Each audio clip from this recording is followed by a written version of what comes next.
to this episode of Equalizer. My name is William Acosta, and I am honored to have Dr. Robert Evan Ellis as our guest today. Dr. Ellis is a distinguished research professor of Latin American Studies at the U.S. Army War College and Strategic Studies Institute, internationally recognized for his expertise on the region's ties to China, transnational crime, and security dynamics. He holds a PhD in political science from Purdue University, has advised the U.S. State Department, and testified before Congress on hemispheric challenges for his contribution to security studies. He was awarded the Order of Military Merit Jose Maria Cordova by the Colombian government. Dr. Ellis is the author of influential books including China and Latin America, The What's and Where Force 2009, China, Latin America, and Military Engagement, Goodwill, Good Business, and a Strategic Position 2011, The Strategic Dimensions of Chinese Engagement with Latin America 2013, China on the Ground in Latin America 2014, and Transnational Organized Crime in Latin America and the Caribbean 2018. His latest book, China Engages Latin America, Distorting Developments and Democracy 2022.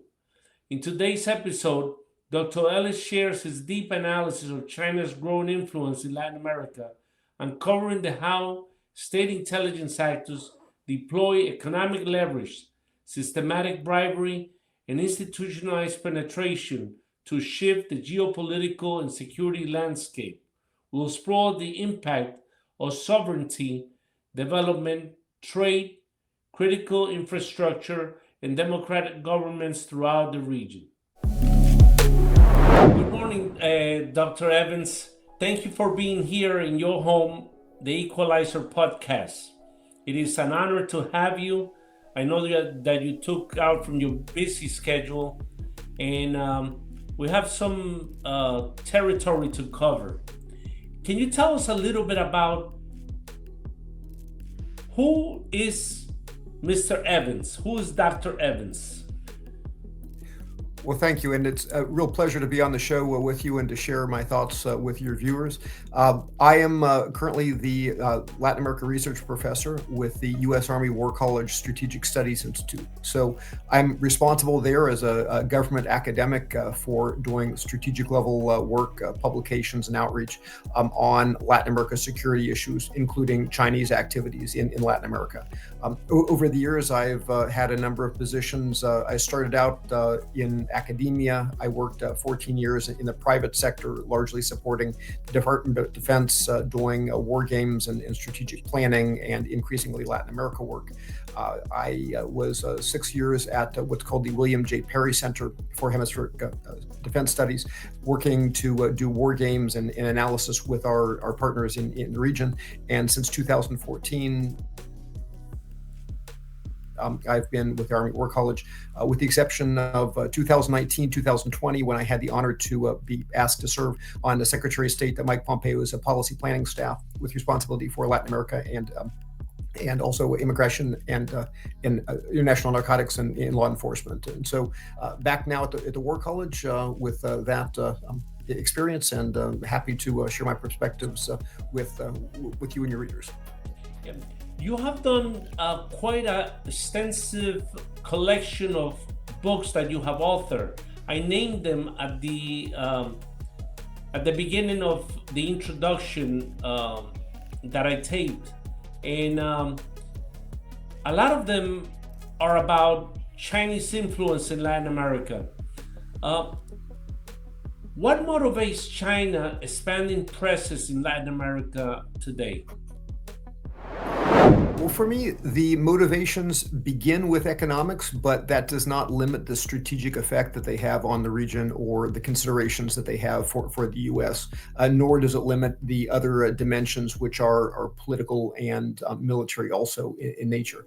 But in general, China is looking in all parts of the world to get the things that it needs to have a viable economy and in a strong state, which means secure access to a variety of commodities from copper to things like lithium and niobium for the new energy economy. It needs access to markets, especially in core areas that it believes important for its future, from electricity transmission to electric vehicles to manufacturing sectors.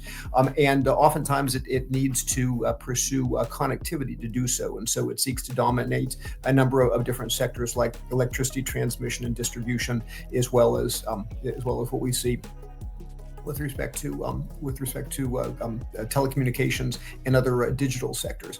However, again, along the way, China also, as a complement, seeks to try to use its increasing power and influence to try to mold a world that is what I would call safe for the rise of China. That means that at the political level, it engages not only bilaterally but also at the local level, wooing people from local towns and provinces to the PRC, as well as think tank professionals and others, and it engages at a multilateral level. And then, of course, in the security domain, China worries that while it wants to pursue its economic benefit without being opposed by the United States and the West, it worries that someday it might have to fight a war with the United States, whether it's over its likely coming attempt to do away with the independence autonomy of Taiwan or another issue. And so China tries to use its expanding commercial relationships to also create opportunities and options in the Western Hemisphere, like elsewhere, if it ever had to fight that war that it expects could occur with the United States and the West. Chinese state enterprises affect the local economies and reshape political dynamics in the region? It's a good question. Generally, Chinese enterprises tend to be very predatory partners. They are very focused on the terms of the contracts, making sure that they are to their advantage. They tend to work with each other as well as with the Chinese government to try to ensure that those state enterprises capture as much of the value added as possible. And so while it is possible for well institutionalized actors who are at the top of their game to get benefit from being partners to those Chinese firms, in the vast majority of cases, it's the Chinese who have the upper hand. And so what you see in general is that, when the Chinese come in, those enterprises in sectors like mining and petroleum or in telecommunications, little by little tend to capture the market sectors, capture the value added. The Chinese will oftentimes increasingly play a role in importing their products, which compete with the local products. And so in the place where you see that countries have signed free trade agreements and others, there's a tendency, not instantaneous, but little by little, for the Chinese companies to displace others in terms of construction sectors and other products, for Chinese products to displace local manufacturing products, and for the transition of an economy ever more focused on essentially Chinese companies extracting at the lowest possible value added point the copper and lithium and agricultural goods the Chinese want, and selling back an array of higher value added products. You see increasingly Latin Americans in the interest of development getting plugged in as local managers for Huawei or other things. And so there is a process of distortion, as oftentimes China's benefit is who triumphs. And of course, because the Chinese are oftentimes more oriented towards cutting corners where the governments do not always enforce the laws and contracts that have been put in, you oftentimes see that in areas like mining, there's associated a high levels of social conflict, whether it's the community consultations that Latin America requires that don't get done, or some of the environmental costs that are not carefully implemented by the Chinese companies, or see oftentimes also a expansion of corruption. Of course, we've always had a problem in Latin America, like elsewhere, with corruption, but the willingness, I'd say, in an institutionalized fashion to build these relationships of what I would call personal benefit, especially at the level of the individual officials who are signing the contracts, tends to prey on those institutional weaknesses in Latin America and spread them as Chinese companies spread. And so those are just a few, certainly not all of the impacts that you see. Some Chinese companies are better corporate citizens than others, more ethical than others. Some Chinese companies are more adept at being good participants in the local community than others. But when we talk about tendencies, it's oftentimes little by little that in the name of hopes for benefit, it is often the Chinese companies that end up capturing the majority of the value added and the associated influence. And as well, with the continuing concern about not losing the benefit of being a local partner for the Chinese or getting access to the Chinese market, there's a strong incentive not to be too critical about the behavior of those Chinese companies or the Chinese state. And that means that even as these things tend to happen, even as China tends to sow dreams of benefit across Latin America, that there's really a muting of the discourse of what some of these costs are or what some of these risks are about seeking out and working with the Chinese as partners. Who are the main actors facilitating China's expansion and the strategic influence in Latin America? Well, when you look at specific countries, what you often find is that the Chinese do not come in as if they're parachuting in from a military operation, but rather it's oftentimes the Latin American elites themselves, the political elites and the business elites. And so clearly, in the case of populist countries, if we think about Rafael Correa in Ecuador previously, or Hugo Chavez in Venezuela, and now Nicolas Maduro, or even in countries where there's some more democracy, Evo Morales in Bolivia in the old days, certainly the Ortegas in Nicaragua now, but even Xiomara Castro and Mel Zelaya in Honduras. What you tend to see is, on the one hand, elites who want to liberate themselves from the pressures and the conditions of democracy and transparency and good governance that Western institutions and Western investors demand. There's a tendency to turn to China to try to get those resources, again, oftentimes with a personal benefit for the families involved. So, for example, if you look at the massive number of mining projects and construction projects benefiting Chinese companies in Nicaragua, you see that the Ortegas, including people like Laureano Ortega, who is one of the key deal makers, are really at the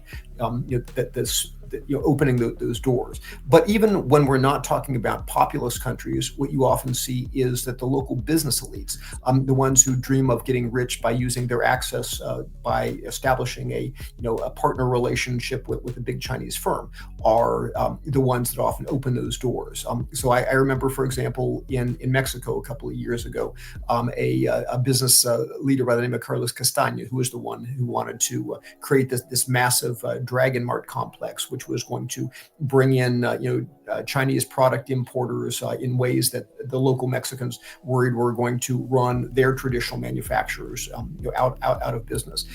And again and again, there's often a bit of what I would call a civil war between those elites who hope to benefit by using their access to Chinese partners to bring in the Chinese, and those who are fearful of the impact on the local environment. And sometimes it involves corporate benefit, sometimes it involves personal benefit for those who are signing the contracts. And another group that I would mention is those who are facilitating in more indirect ways. And so the Chinese are very good at courting local elites, whether it's think tank professionals or politicians. Literally thousands of people are brought over to China on all expense paid trips. This includes journalists. I think of people like Claudia Menendez with her program Con Criterio in Guatemala, just to name one. But what happens again and again is some of the people who are seen as the leading authorities on China are the ones that get invited over to China. They're wined and dined. They talk about what a great opportunity China is how China is transformational, etc. And so often those journalists, those politicians who oftentimes form part of the China friendship committees in their congresses, these are the people who constantly form these voices to try to advocate for more engagement with China, more free trade agreements with China, more attention, not to worry about the risks of China. And when we talk about Taiwan, recognizing that 7 of the 12 countries in the world that recognize Taiwan are found in Latin America and in the Caribbean, principally in the Caribbean basin. It is also important that oftentimes it's those people who are courted, those journalists who get the China trips, those business people who hope that they will get the special deal to export their Paraguayan beef to China or their Guatemalan coffee to China. It's those people with those interests who then become the voices advocating for a change in relations, thinking about the benefit that their companies or that they personally will get. And so it's a range of different people, but it's often a bit of a fifth column of people who are hoping for benefit and thus become advocates or open doors for China in their countries. How are phantom companies and international transfers used for China's gain? Well, in general, it's important to recognize that there's very little understanding in Latin America of who Chinese companies actually are. And so so at multiple different levels, this confusion is added to. So number one, oftentimes Chinese investors will actually try to launder their money going through Caribbean banks and other things. There was a time when literally the book showed that over 90% of all Chinese investment into Latin America actually went through a small number of Caribbean states. Now, clearly, that was just the laundering of the money, not where the money actually ended up. But when you look at, for example, companies like China State Construction and Engineering, which ends up, reconstituting itself as a legally Latin American company, China Construction Americas, or others who even will change the Chinese nature of their name. This has been a big problem in Mexico right now. A number of different Chinese companies that basically create a legal identity in Mexico, trying to reinvent themselves as a Mexican company to try not to lose their access to the U.S. market under the U.S.-Mexico Free Trade Agreement, USMCA. But again, the Chinese oftentimes will compound this themselves, and clearly in terms of understanding financial transactions when they take place in banks in China, especially more traditionally continental Chinese banks, like, for example, China Construction Bank or others. Understanding, who is moving money between what accounts is often very difficult.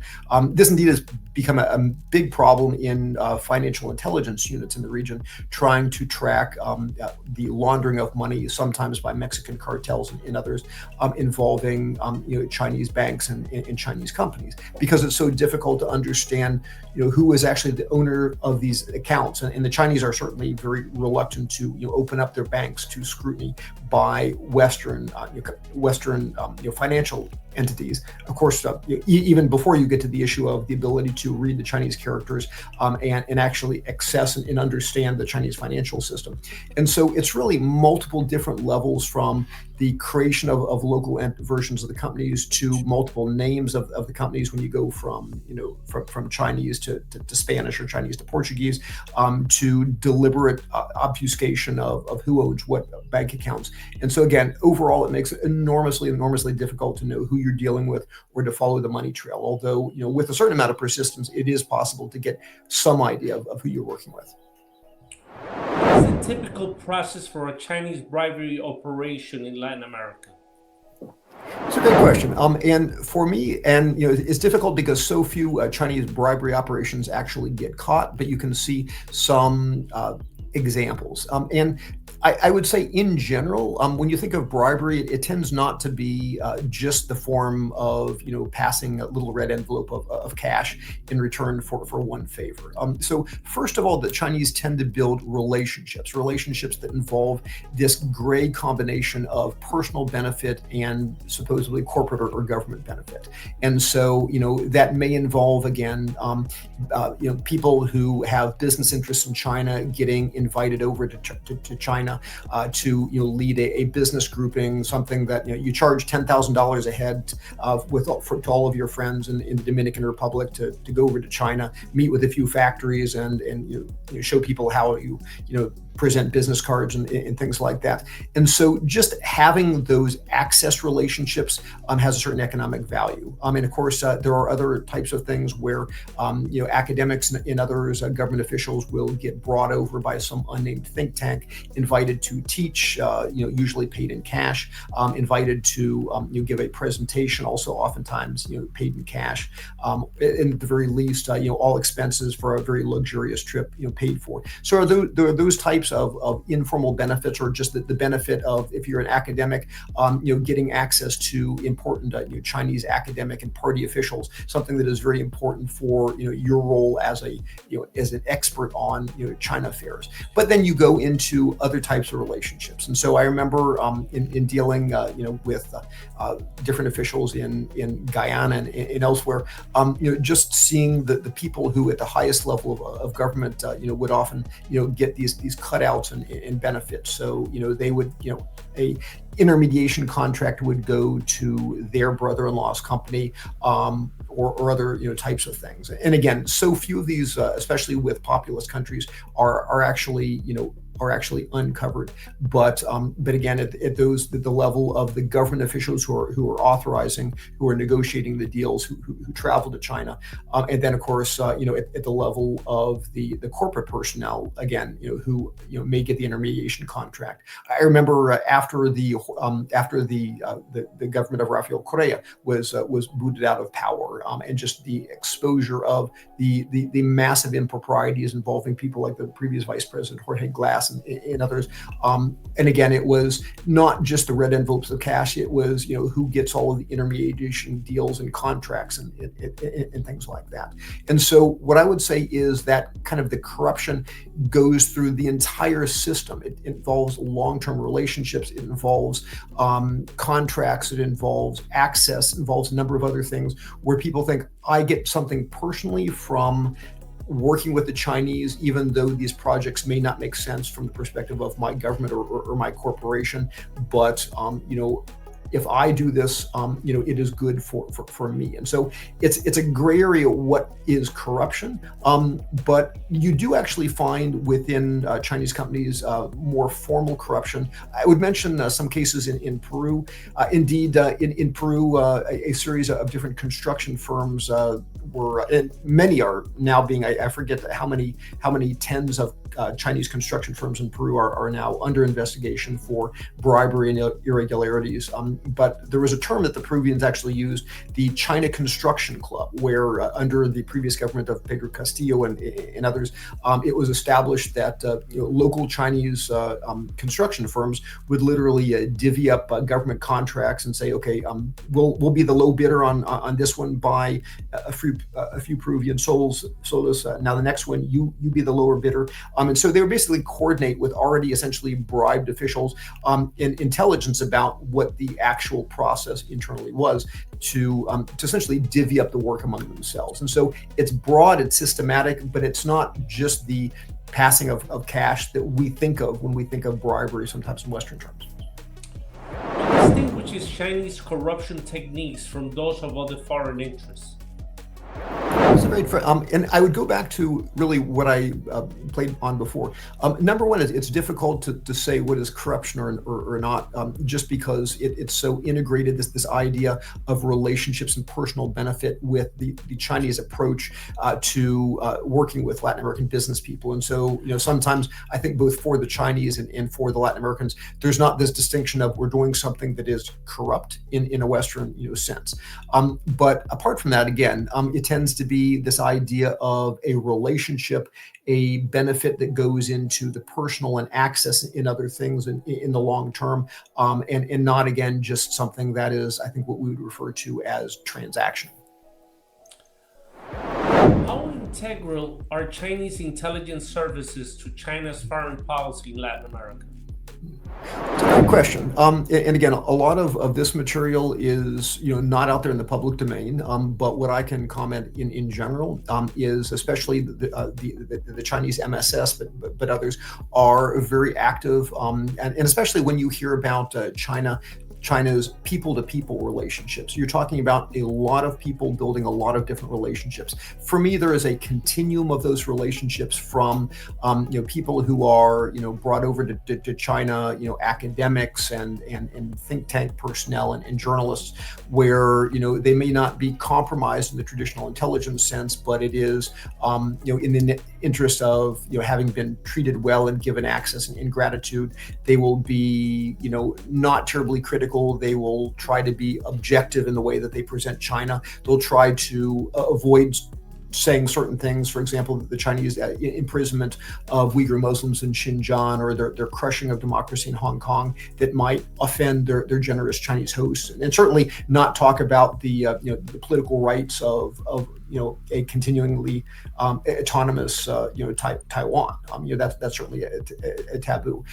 But for me, there's a spectrum in all of those relationships. Again, I would refer literally in China's own documents that they talk about thousands of people that they bring over under people-to-people relationships. It's the journalists for journalist training programs. It's the academics. I think things like the China Think Tank Forum. It is people who outside of that, get invitations to go over for, paid for by unnamed think tanks to give,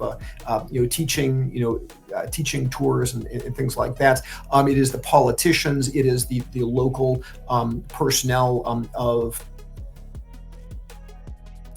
for example, with sister city relationships or sister province relationships, when the mayor or the local provincial governor is brought over to make a pitch for their province, but in reality is being wined and dined in ways that may give the Chinese access through maybe a contribution to a local university or something like that. But with many of these officials, and I should also mention that the officials that are increasingly brought over are politicians. The Chinese have even talked openly about increasing their, in the most recent China CELAC forum in Beijing just a couple of months ago, increasing what under the name of what they call solidarity, party-to-party ties, and say bringing over politicians again to be wined and dined. And so again, you get everything from the willingness to do certain favors to maybe an interest in contributing some insights about what is going on in one's country or things like that. And so at a certain level, you get to the full bore robbing of intellectual property and things like that. So many of the problems we've seen where we've had convictions in the United States, where Chinese officials, whether they're pretending to work as ambassadorial representatives in the OAS or other places, are doing these types of things. The problem is in Latin America, because there's a perception of great power competition is not our problem. Oftentimes Latin Americans don't see themselves as a target of interest of Chinese intellectual property, theft or Chinese interest in turning officials in order to get access to a given country, because Latin Americans don't think of that as a cost. They're not oftentimes as sensitive to that type of espionage. And beyond that, also I should say that you have the risks of digital espionage and not just the personal compromise, although there is a reinforcement by those two things. So if you recognize that in the 2017 Chinese national security law, you have a commitment, a legal obligation. Companies like Huawei and others that currently own and operate 60% literally of Latin America's telecom infrastructure, or companies like Hikvision that own all of the cameras that are ubiquitous in Latin American boardrooms and commercial operations and even home security, where all those images get uploaded to. Or even things like Didi Chuxing, which is a rideshare application. But if you think about the types of information that you can get, what goes through Huawei servers, or the type of sensitive things that a leader might talk about on their cell phone, whether it's their personal life that opens them up to blackmail and being turned that way, or whether it's information about government meetings or other things. And so again, you have, in my judgment, a lot of people who are operating, and of course, in the country itself. The Chinese, again, openly have what they call the United Front Work Directorate of the Chinese Communist Party, where, again, people who are the local, the Congress Committee of Friendship, and you have these China committees in virtually all of the legislatures of the region, or people who are the China Country X Chamber of Commerce, so the Cámara de Comercio Argentino-Chino, the Cámara de Comercio Colombo-Chino, and the people running out of the embassy, associated with the United Front Work Directorate will, try to maintain those friendships, will bring those people over to China, will give economic opportunities, maybe access and maintain special friendships with those people who are China interested people, and even exploiting Chinese nationals. Some countries have more Chinese nationals than others, and not all Chinese nationals are automatically suspect. But one thing we've seen with the Chinese operating what they call police stations in the region is they provide essentially nefarious consular services. So it starts out by saying, okay, I have an uncle in Fujian who is looking, who wants a visa to travel to this country. We can help you with that. But then it becomes, what would your uncle who lives at this very specific address that we're watching think if he knew how you talk about the Chinese Communist Party in your podcast that you broadcast? And so it becomes a way of leveraging people who are vulnerable and under the control of the Chinese government back in China to influence the behavior of getting information or even influencing the speech of ethnic Chinese who live in Latin America. So again, from the trips, the recruitment, of everyone from politicians to journalists to think tank personnel, to the interfaces with people in Latin American societies, to the leveraging of the ties and leverage over ethnic Chinese. It's very, very broad, and it's an area where I don't think that most Latin Americans even see themselves as so subject to active espionage and things both that compromise their intellectual property, but also compromise the sovereignty and autonomy of their countries and their decision makers. The problem that I have with that is I call them unwitting participants, unwitting recruiter targets. And we have a lot of technology that we give different militaries in Latin America, whether it's the helicopters, whether it's airplanes, whether it's different type of computer programs and computer devices. And even if an American is not recruited to provide them with the information, it is very easy for someone in another country to give them schematics, take photographs of the equipment, or give them a part so they could copy it or study it. How do we handle protecting our interests when we have to give access to these other governments that are not regulated as we are, from them not jumping ship and giving up our secrets? It's a great question. And when we say we, of course, it's a concern for we in the United States, but also it should be a concern for the we's, both corporate citizens and government personnel in Latin America. And at the end of the day, it comes down to some of the same things, and we certainly don't get it right. We have massive vulnerabilities in the U.S. to ongoing Chinese espionage in terms of personnel and cyber espionage and others.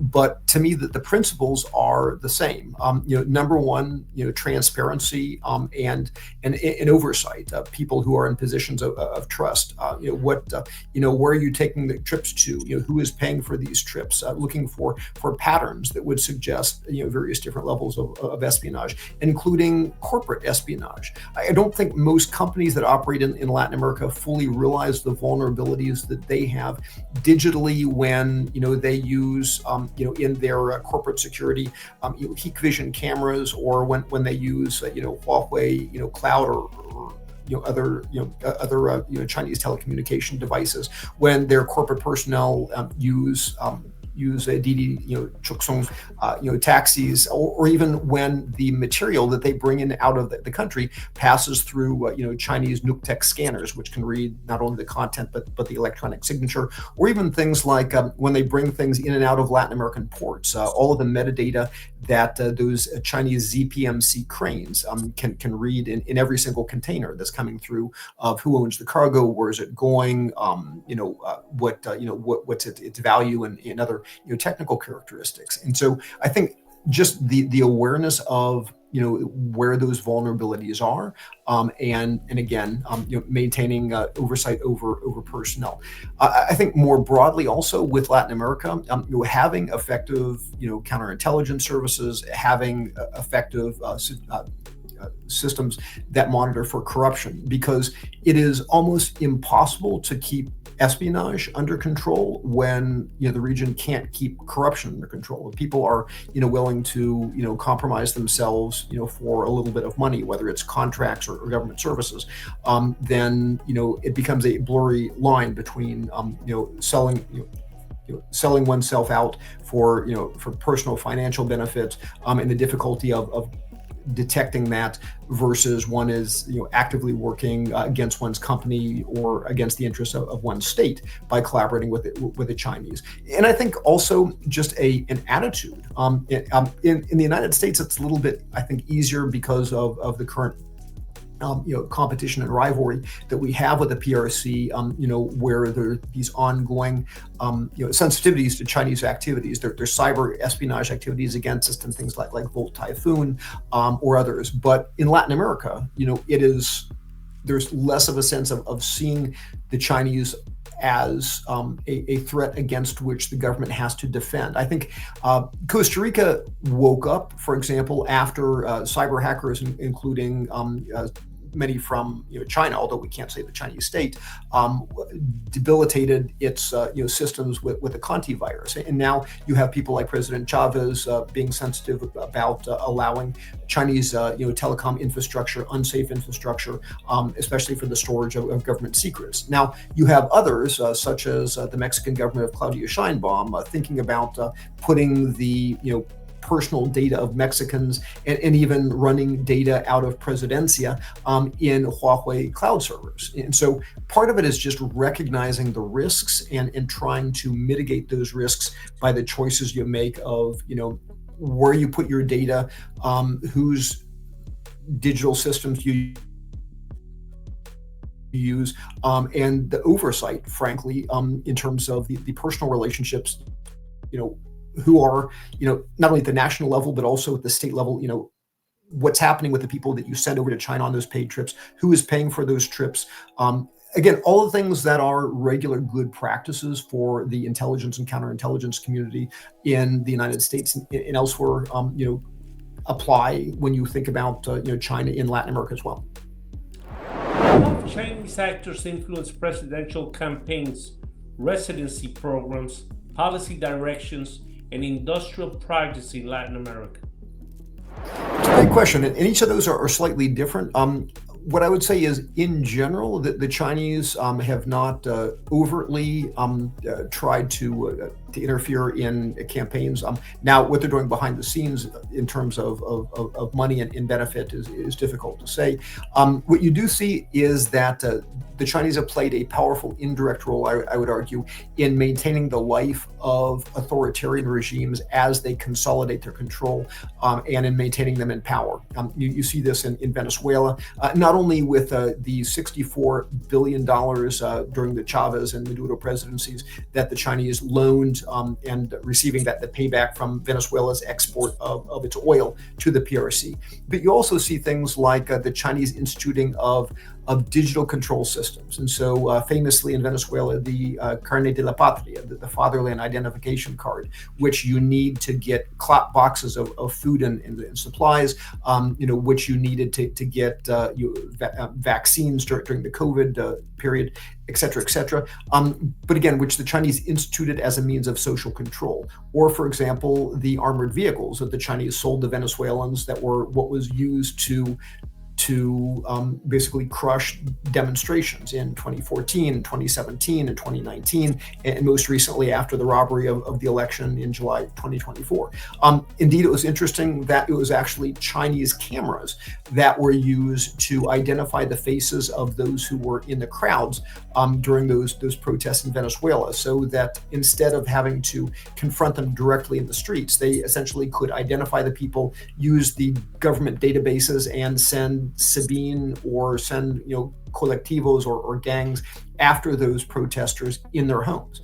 And so those type of things. In Cuba, it was China's control of having built the Cuban telecommunication system that allowed the Cuban government to essentially switch off the ability of protesters in July 2021 to communicate with each other and communicate with the outside world. And so when we talk about interference politically, there is a clear, as countries, and I would put Honduras in this category, I would put others in this category, is they go down that authoritarian path. The Chinese are there with money, no questions are asked. Once the authoritarians are in control, the Chinese are there to sell the public, the population control systems, the security control systems that keep those authoritarians in power, and frankly provide enough slush money for those who are the loyalists to be incentivized to stay loyal. And I think we've seen that with Daniel Ortega and Rosario Murillo and Loriana Ortega, who again have doubled down on depending on that Chinese money now.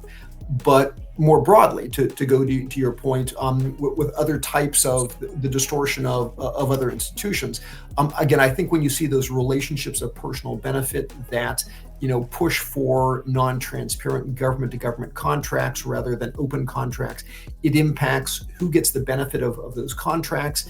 And so you tend to see societies where more and more of certain sectors, like the retail sector, the local manufacturers are pushed out, and more it's Chinese companies in control of the extractive sectors, and the Chinese importing their own products and dominating sectors like electric vehicles, etc.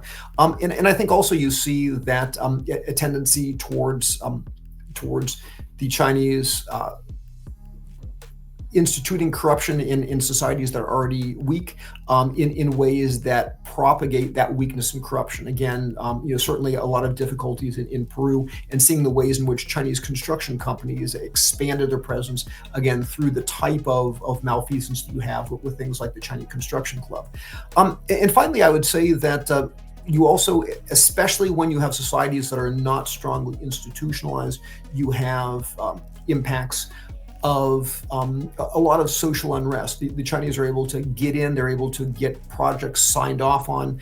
They then cut corners because they have cozy relationships with the government personnel, and they don't have to do, or don't feel that they have to do, the community consultations in other things, or to provide the benefits.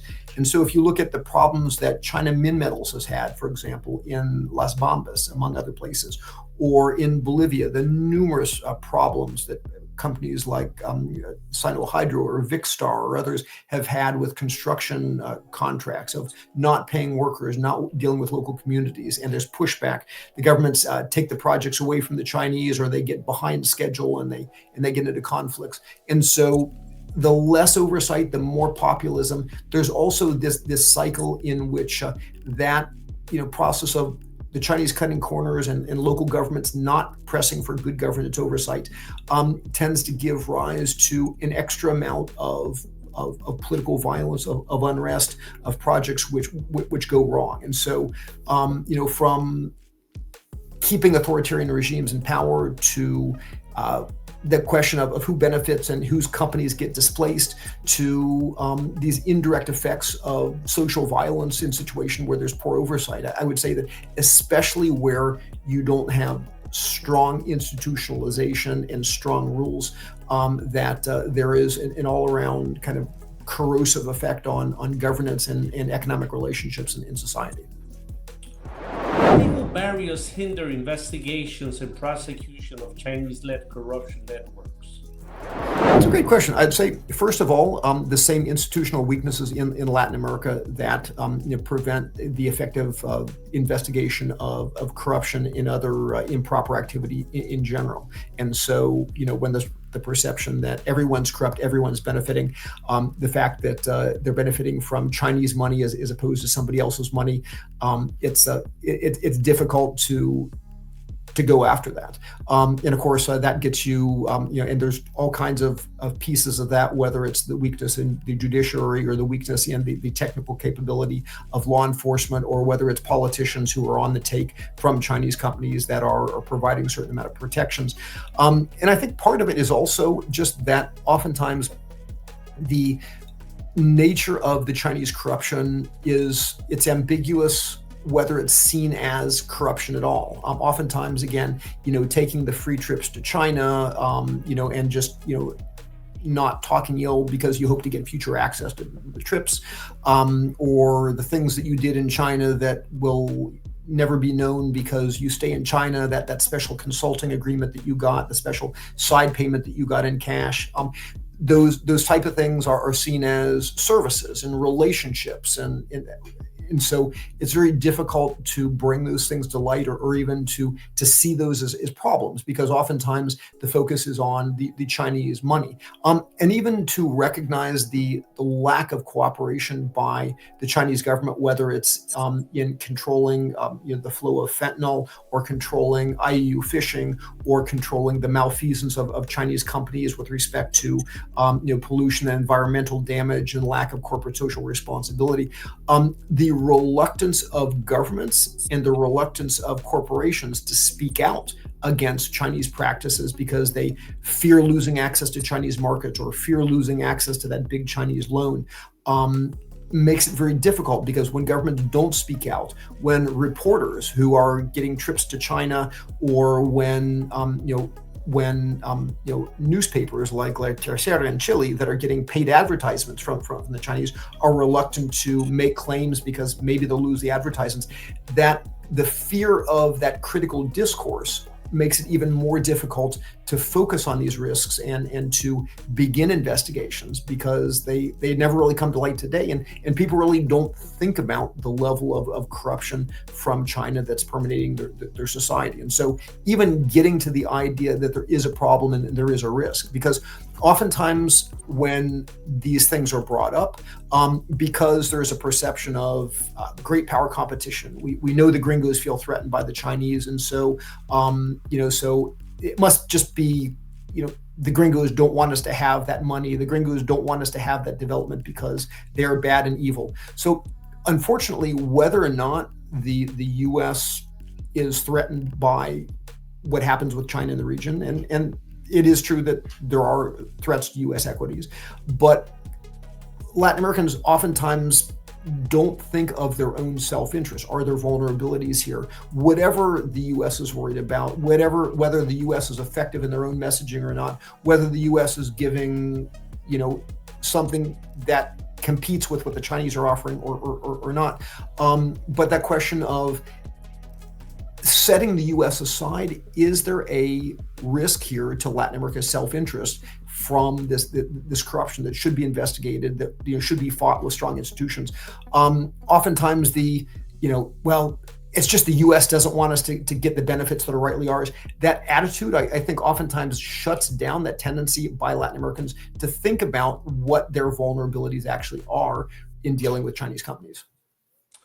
How has Chinese acquisition and management of regional ports affected national and regional security perceptions in Latin America and the Caribbean? And the reason I'm asking this question is, he who controls the ports controls a lot of the strategic movement in the world. And we as the United States have allowed the progress of them acquisitioning a lot of the strategic ports, not only at Latin America, in the Caribbean, and in other places, that could come and hunt us in the event of war. That's a great question. So, for me, from a Latin American standpoint, there is very little recognition of the risks of port ownerships. I mean, probably the biggest example is what's happened with the port of Chancay.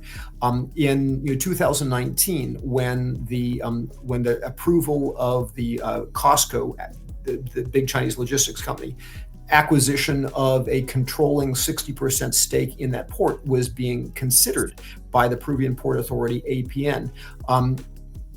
The fine point of the contract that gave the Chinese exclusive operational rights to that port, something that goes beyond APN's authority to do.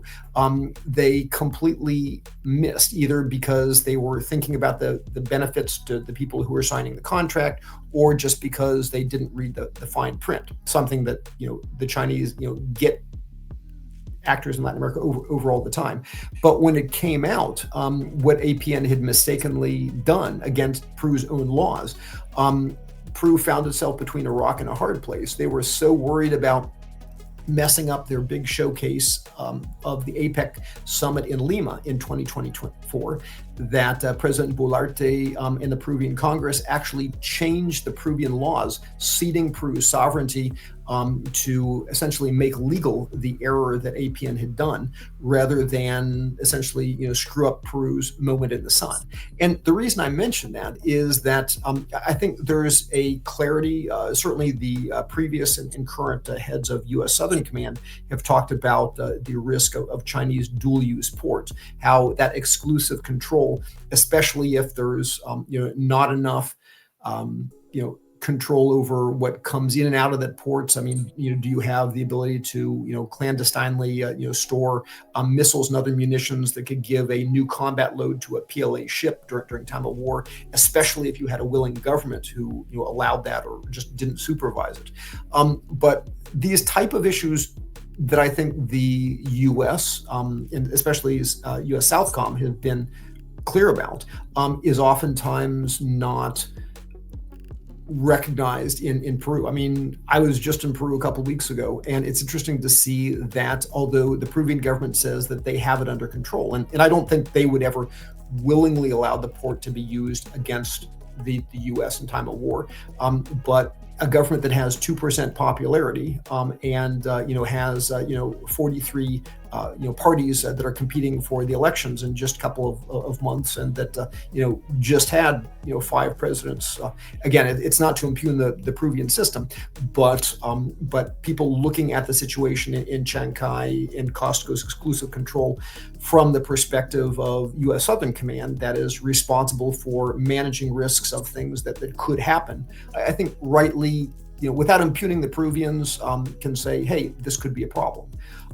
In other places, the problems are different. So a lot has been made about the operation in the ports in Cristobal and Balboa of Hutchison Port Holdings in Panama. To me, the nature of that risk is a little bit different. To me, the risk that comes in Panama is the risk that through a combination of physical access by Chinese companies, so not just Hutchison, but also COSCO they're a user of the port. China Harbor, which has construction equipment all inside the canal zone because they're building a 4th bridge, and about 200 different Chinese companies that operate all across Panama in places like Panama Pacifico, in places like Colón. And so to me, it's the combination of physical access, knowledge, technical knowledge, and relationships that would multiply the options in time of war by the Chinese to shut down the canal, whether it's sinking a ship in the Culebra Cut, whether it's physically attacking the locks themselves, whether it's attacking the water management system, whether it's mining the canal, or other things. But at the end of the day, so in the one case, it's the risk of using control of a port to support PLA combat operations. In the other case, it's denying the U.S. the use of a port at a critical moment in a conflict in the Indo-Pacific. There are other risks in other ports in the region as well. So, for example, I worry about what's happening in the area of Central America in general, in the Gulf of Fonseca. You have the Chinese getting a major stake in the port of Corinto and the nearby Punta Huete airport, where they're building major new facilities there. And then you look just to the north and you see this increasingly radicalized government of Xiomara Castro in Honduras. And the fact that if the Honduran government ever kicks us out of the Soto Cano Air Base, as they threatened to do just months ago, that you have Chinese companies that would just love to develop that area into a Atlantic to Pacific transport corridor, something that, again, in the hands of a anti-U.S. government, that could open up the facilities to bases, could allow military transshipment very close to the United States between Atlantic and Pacific, or in the south of the continent, in Argentina, in the Straits of Magellan. If you ever had the closure of Panama Canal, you had to try to go around through the Straits of Magellan. Again, the fact that you had the Chinese who innocently wanted to build a commercial port with a cozy relationship with the governor of Tierra del Fuego, who, again, with his Peronist ties with the previous Argentine government, that facility, even if it didn't control the straits, could observe and put at risk any warships and others that were trying to do that alternate transit. So even aside from the question of who controls the value added of commercial shipping across the Pacific, which is another issue of ports that we could talk about. But from a military standpoint, this looks very different, sometimes a little bit scary from the perspective of those who have to think about how we, the U.S., would fight a war, or what the Chinese could do to us to impact our deployment and sustainment flows in the Western Hemisphere on the way to fighting a war in the Indo-Pacific. So again, I think it's something that we in the U.S. are increasingly looking at, but I think we're still struggling to get the right messaging and get our partners in Latin America to understand the nature of the threat and how the Chinese might exploit this control of these ports in time of war. Because in time of peace, it looks like everyone's just happy and making lots of money, but in time of war, that same access could turn out to be something much more worrisome. The proliferation of narcotics, especially after the satellites were turned off from viewing the cultivation of coca leaf and amapola in Colombia during the Biden administration, came up to an agreement with Petro to turn off the satellite monitoring. So now we have tons and tons, because the production of coca is 4 times more than when Pablo Escobar and the cartels were at the heyday.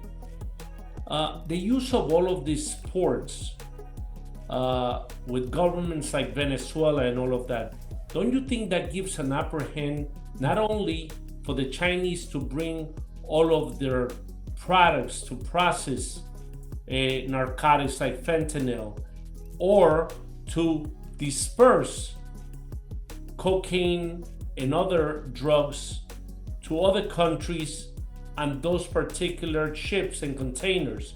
Don't you think it's a win-win situation for the socialist governments?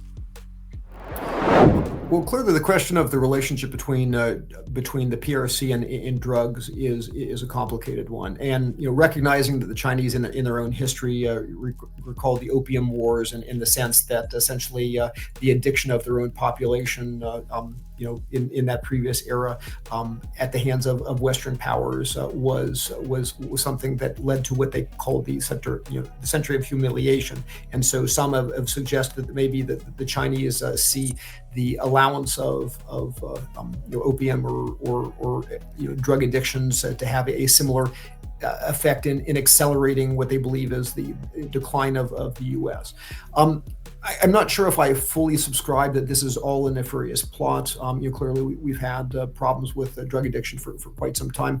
But what I do see is number one, the Chinese are not in any hurry to help us deal with a problem that is debilitating our economic strength and social cohesion and other things. I remember, again, when I was on the policy planning staff with Secretary Pompeo during the first Trump administration, and only we would beat up the Chinese and beat up the Chinese about cooperating. And finally, after a lot of pressure, they reluctantly, basically controlled fentanyl as a class of drugs. Now it's a question of fentanyl precursors. The Chinese wouldn't even admit to the Mexican president, Andres Manuel López Obrador, that they had a role in fentanyl precursors. The Chinese don't even admit that they have a role in the IUU fishing that essentially strips the bounty, the maritime bounty from key countries like Peru and Chile and Argentina, and certainly when it comes to trying to restore democracy and good governance to countries that are essentially criminal havens and sources of destabilization and strategic problems for the United States, such as Nicaragua, such as Venezuela. The Chinese not only are reluctant to help restore good governance to those countries, but of course, as we've seen, actively embrace through those resources those countries. So, having said that, the Chinese relationship with, I would say, criminal activities is problematic. And also I would go far beyond drugs. And I would also mention, if you look at the role the Chinese have had in illegal mining, the role that the Chinese have had, in laundering of money, both trade-based money laundering and the laundering of money through their institutions. Again, I tend to see it not as a nefarious plot so much as that they're not in any great hurry to open up their own systems to help us out with these things. But when I look more largely at what is the relationship between certain criminalized states, you mentioned Venezuela, we could talk about Nicaragua, we could talk about others. I do see that there is a broader global pattern, and it's what I call China and the illiberal counterorder. For me, the states such as Venezuela, such as Russia with its invasion of the Ukraine, such as Iran, these all have very, very different objectives. To me, China profits from the isolation and needs of all those states, whether it's the Venezuelan regime's need for money and technology, or it's the Russians' need for the Chinese to buy Russian agricultural goods and supply them with arms, or the Iran's need for China to do petroleum projects and buy Iranian petroleum against international sanctions. We can talk about North Korea and others. And so with these states, China benefits economically from these illiberal states. These illiberal states benefit from the resources of China, from Chinese loans, from Chinese purchases, etc. China tries very hard not to be entangled in the anti-US, anti-Western projects. It tries to make lots of money off of Russia without actually being tarred by Russia's human rights abuses in Ukraine, for example. It tries to make lots of money off of buying Venezuelan oil, oftentimes relabeled after ship-to-shore transfers off of Malaysia to hide its Venezuelan origin, often bought in cryptocurrency, for example. And the Chinese even started using a different oil company. Their national security-oriented company, CADIC, actually rented some tankers to buy Venezuelan oil because the ones that usually did it, CMPC, were too vulnerable. So China is doing everything that it can to benefit from these relationships without being tainted by that. But ironically, in the process, that, as I mentioned before, is giving new life to these illiberal regimes and their attacks against the existing order. And those attacks against the order distract the West. It weakens the West. It obliges Europe to, spend resources to defend Ukraine against Russia. And so China benefits from the money of illiberal states, and it benefits from the chaos that they sow, even while the long-term effect, although very advantageous strategically for China, and enabling these illiberal states, the long-term effect is actually corrosive to the entire system, because it is undermining the United Nations, it's undermining the rule of law, it's proliferating illegality, it's creating havens for criminals. And so at the end of the day, that mutually beneficial relationship is actually undermining the rules-based international system, which is the basis of, essentially, China's prosperity and China's rise in the current order. But we're not there yet, but clearly that synergy is something that also directly benefits people like Nicolas Maduro and directly hurts the United States, because at the end of the day, groups like Cartel de los Soles, with Nicolas Maduro, or groups like Mexican cartels, they not only benefit from the relationship with the Chinese, but those activities are killing Americans. They're killing Americans through drug flows. They're killing Americans through destroying the countries which force migrants to flee violence and authoritarianism. And so, at the end of the day, this not only helps the Chinese, but it strategically weakens the United States. That this proliferation of these criminal regimes. Now that the administration of President Trump named Tren de Aragua and the Cartel de los Soles a terrorist organization, don't you think that the policymakers should take a closer look at certain Chinese corporations and certain Chinese entities, and also put them as narcotic terrorist organizations? They are essentially playing a bigger role in providing all of these chemicals for the production of a drug that's a poison that's killing our people. Why can we just take the bull by its horns once and for all, and instead of putting little band-aids on a problem that's getting bigger and bigger, and we can't stop the flow? For me, we should be doing a lot more to try to contain China. Although again, there are a lot of risks. But for me, those are risks that strategically it's an imperative that we need to take. I think right now there's an attitude of transactionalism. I think the Trump administration tried to push back hard using an escalation of tariffs on the Chinese. The Chinese, of course, turned around and shut down U.S. access to a number of critical minerals, which had threatened to bring to a halt most auto manufacturing in the United States, as well as putting defense production at risk. And so now you have this, I think, discovery of the different weapons that the Chinese have is part of our interdependence. The number of U.S. treasuries that they own, even though they're divesting, our dependence on Chinese controlled critical mineral supply chains, and other things. And so, sadly, in the name of not losing those near-term benefits, I think we're ceding things that will be ultimately advantageous to the Chinese. Ceding them the rights to buy NVIDIA chips. And as you point out, certain other things. The Trump administration started out by really wanting to crack down on the Chinese failure to do more over fentanyl. That's kind of come off of the board right now.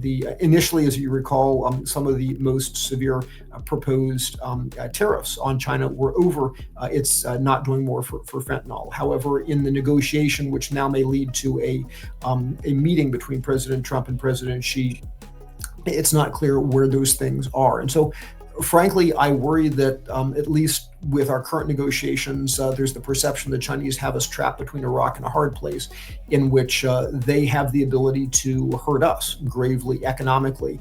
And our reluctance to incur that short-term pain is causing us to leave, I think, certain doors of long-term strategic vulnerability to the Chinese open. So I think absolutely we need to make those hard choices, and we find ourselves in a very strategically uncomfortable position. But the longer we try to avoid facing that difficulty and trying to resolve it, the deeper of a mess we find ourselves in, more and more to the advantage of China, whether it's over fentanyl or whether it's over access to strategic minerals or other things. If history could teach us something, the COVID pandemic shows that they control most of our supply, from gloves, plastic glove, mask, toilet paper. I mean, they control our entire supply chain. Don't you think we should take our country back and say we need to produce more here? We need to be more self-reliant instead of this codependency we created because of cheap manufacturing and cheap labor that we get in overseas? It's a great question. My personal feeling on this is that we need to make sure that we are not dependent on countries which are fundamentally adversaries to the United States. But we need to do it intelligently because in the near term, we don't have the ability to do everything alone. I personally worry when we are, launching prohibitive tariffs and other policies that are damaging relations, economic relations, and others with some of the countries that we need to work most closely with to have alternatives and to resist China. I worry about us undercutting through tariff policies and other things our relationships with Taiwan, with Japan, with Korea, with the European Union, especially our relationship with our partners in NATO. I worry about undercutting the solidarity that we have with Canada and Mexico through some of our policies that could put at risk the future of USMCA that is up for renegotiation this year. In other words, the importance of pushing back against China, but doing so in an intelligent manner in which we make sure that we do not destroy industries in the United States that we cannot readily replace, that we don't undermine our own competitiveness, whether it's astronomical prices for steel, making the production of cars in the United States uncompetitive, etc. So I think, in my personal judgment, that we need to pick our fights intelligently and say, how can we wean ourselves off of the dependency from China, protect ourselves against not only things like critical supply chains and Chinese espionage and vulnerabilities in technology sectors, while denying the Chinese things that they need to be able to outcompete us and create threats in areas such as artificial intelligence and other things like that. We need to do more to prevent the Chinese from being able to dominate international industries and set standards, especially in sectors like green energy. But in all of these things, we need to do it intelligently. We need to do it with others.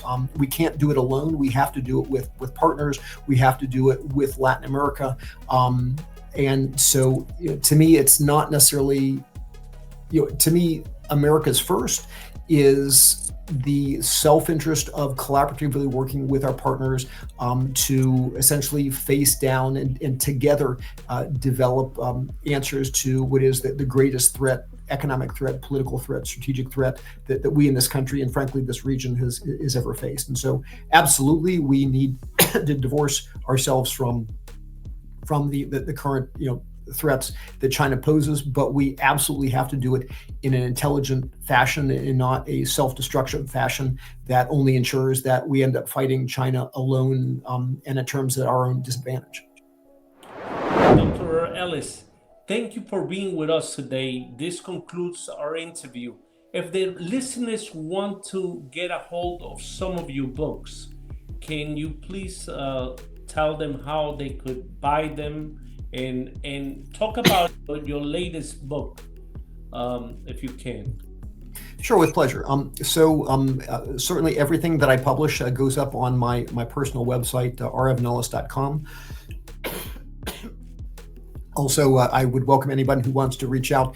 I have a Substack, also R. Evan Ellis, in which I send my periodic publications, as well as my podcasts and other media appearances out to advisors. That way, I have an account on X, which again is once again R. Evan Ellis, and of course my email is R_Evan_Ellis at hotmail.com. So anyone who wants to reach out, I would thoroughly invite you to go to my website, join my Substack, look for me on X, or reach out to me by email if all else fails, and I'd welcome the opportunity to engage with you. Thank you, Dr. Ellis. It's been a pleasure, and I hope that this is not the last time you accept my invitation. It's a great learning experience coming from somebody like yourself, and I really thank you from the bottom of my heart. No, the pleasure is mine. I appreciate the good fight that you are fighting, and that we across the hemisphere have to fight together. An honor for me to be on your program, and I look forward to finding other opportunities to do so in the future. So thank you very much, and thanks to everyone listening today as well.